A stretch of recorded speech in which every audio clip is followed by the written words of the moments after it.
Let's see. I've been to a bunch of garage sales, just as many yard sales, a handful of estate sales, and lots of thrift stores. That pretty much does it. Ooh. Never thought about going to church sales.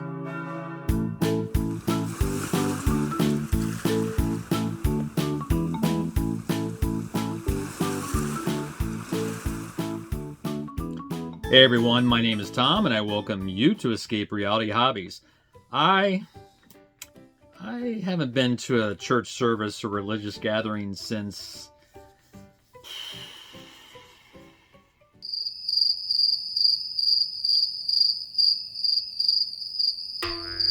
probably since Moses said, "The Lord Jehovah has given unto you these 10 commandments." But I did recently go to a church rummage sale.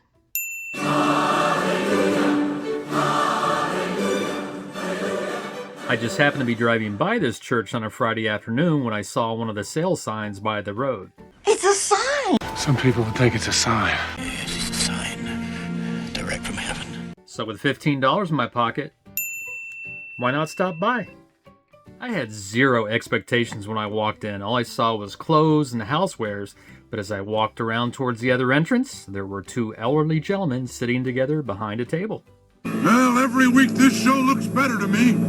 Every week your eyesight gets worse. They were selling old tools and old plastic model kits for $2 each.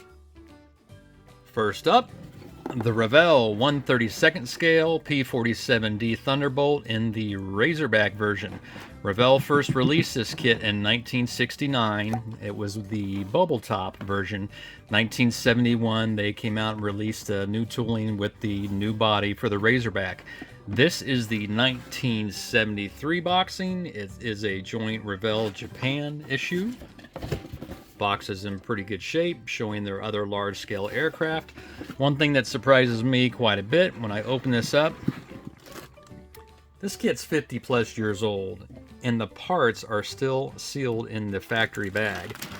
No, this isn't up to modern standards with all the engraved panel lines and everything, but when this particular issue, the Razorback, was released in 1971, this was state-of-the-art, and even now there is very, very little flashing on these parts. It looks to be in great shape. The instructions, they're in Japanese, no surprise, but that should not be an issue. The decals, they look okay. I don't see any cracking or crazing, but they are 50 plus years age, so they could be a little bit dry. I'll probably use some of that decal restore solution. Don't remember who makes it. I know it's the folks that do Micro Set and Micro Sol, so I'll probably try that. You get two decal versions here. You get Little Chief. Little Chief was flown by Frank Clibby of the 61st Fighter Squadron, 56th Fighter Group. And second, you get Brutal Lulu here in all her glory, flown by Robert Berkshire of the 487th Fighter Squadron, 352nd Fighter Group. Last but not least, this is pretty neat. Suitable for framing, a nice printout showing the kit there, Revell H151 of their P47D Thunderbolt. That's pretty cool for being 50 years of age. Second kit, another 1/32nd scale P47D Thunderbolt Razorback. This is the Revell Germany boxing from 1988. Box is in pretty good shape. Don't see any water or anything. That's nice to see. The parts this time molded in green. These are also in a factory sealed bag, and they look just as sharp as the first one I showed you. The instruction sheet. These codes here, I'm not sure if this is Revell paint codes or if that is a Humbrol paint code. If somebody knows, hey, please let a comment. We have the decals, which somebody took the time to put them in a nice bag to keep moisture out. And again, we have two different decal schemes here. Brutal Lulu making an appearance again, and also Hun Hunter 14. Hunt Hunter 14 was flown by Gilbert Wyman of the 65th Fighter Squadron in the 57th Fighter Group. Next kit, the Revell 1/32nd scale Tropical Hurricane Photo Reconnaissance Mark I Desert Air Spy. Revell first came out with their large-scale Hurricane in 1969, and this is a 1973 boxing with some new parts. You know, we're going back a ways if you ever see Pactra paints advertised in a box. I remember my dad using them in the late 60s, early 1970s. They were in competition with Testors paints before Testors bought them out. Let's see what we got here. All right. Looks to be factory. Well, I spoke too soon. Side of the bag is open. Lots of the parts are loose. Hopefully they're all there. I can see a little bit more flashing on the parts here. Hopefully not too much. The instruction sheet got a little bit of age to them, but I'm sure they're just fine. I've always enjoyed the larger instruction sheet so you can see exactly what's going on. There you go. Pactra paint codes. That's pretty neat. The decals, only one option. Yeah, I'm not sure if I'm going to be able to use these. The old school models, remember when they used to put the textured wax paper over these and over time they would stick? I think that's what we might have going on here. If I need to get new ones, that is not an issue. This particular decal scheme, according to the box and the instructions, is for the 208th Squadron flown by Flight Lieutenant Charles S.B. Montague. While on a lone reconnaissance flight, he was shot down on July 24th or 25th, they vary, 1942. Jumped by 3 BF-109s over El Alamein, Egypt. The Hawker Hurricane, always one of my favorite aircraft. It was the very first model aircraft subject I built. Not this model, but the monogram 1/48 scale Hurricane. More! Hey, wait. Look, there is more. Oh, good grief, they heard me. Model number 4, the Revell Takara, not sure how that is pronounced. 1/32nd scale P38J Lightning. Revell first released their large-scale P38J in 1970, and this is the 1977 boxing. Again, just like the first Hurricane that we opened, pretty surprising to see a kit that's almost 50 years of age to actually have factory sealed parts to the bags. Me, as a hobbyist, a modeler many years ago, yeah, I used to open everything just so I could stare at everything.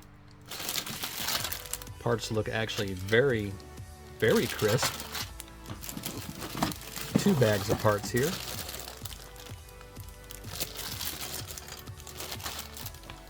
The instructions, yes, in Japanese, but shouldn't be an issue. There's so much information out there on how you should paint these things.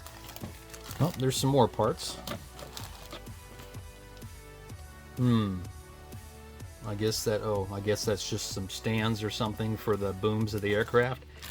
And our decals. The decals look good. They're not quite sealed, but again, I don't see any crazing or cracking, so it looks pretty nice to me.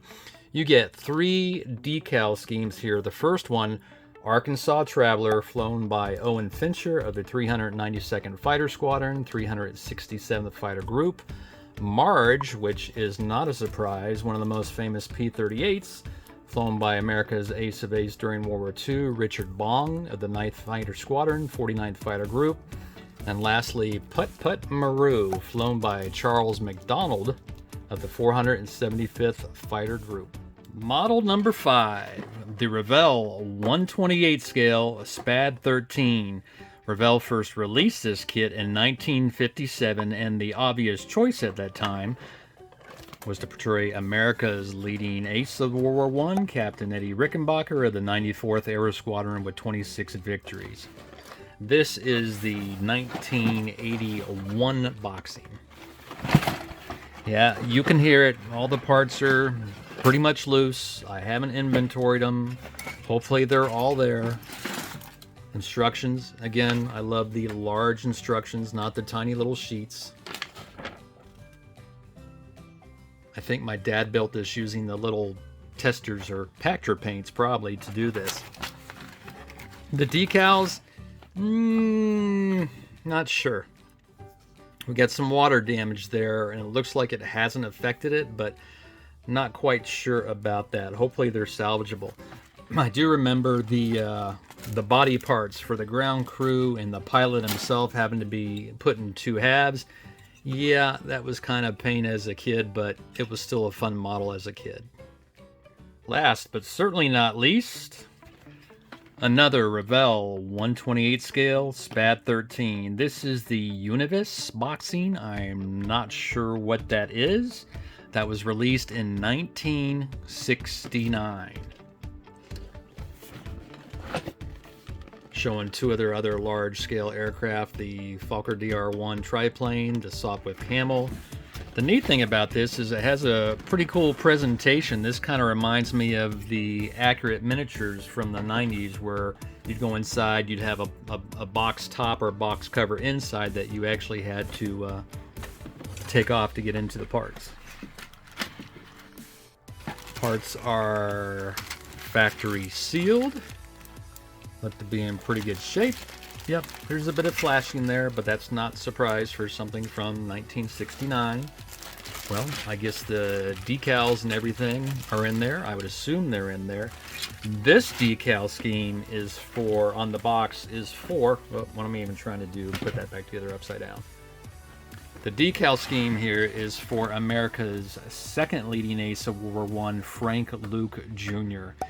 He destroyed 21 enemy aircraft, including 13 observation balloons, which was a great danger just in itself. I've read a couple books on Frank Luke, and it's a little sad that only aviation enthusiasts or maybe modelers know anything about him or who he was. Very interesting man and character, life cut short, just like anybody who perishes in war. He was the only American aviator who received the Congressional Medal of Honor, posthumously obviously, while the war was still in progress. Well, this has been an evening to remember. Why? I forgot. These are some pretty cool old models, and for any of you who have watched my previous videos, you're probably thinking to yourself, is this guy actually ever going to build a model? Well, the answer is yes. And my wife has been giving me some encouragement to start building. She says, all right, now that you've been hoarding all these models, if you actually don't start building something, I'm going to start giving them away. I thank you for watching this video, and to help me start thinning my collection, I'm going to give away two of these models that I found at the church sale. One of the Thunderbolt models, and one of the SPAD 13 models. If you want to enter this giveaway, simply put in the comments below, and please write in capital letters so I can see it. Either write the word Thunderbolt or SPAD. And after this video gets 1,000 views, hopefully it will get 1,000 views, I'll do 2 random drawings, I'll notify you, and I'll ship you out your model. Until next time, everyone, please enjoy life, and I hope that you all get to escape reality quite often. Take care, everyone.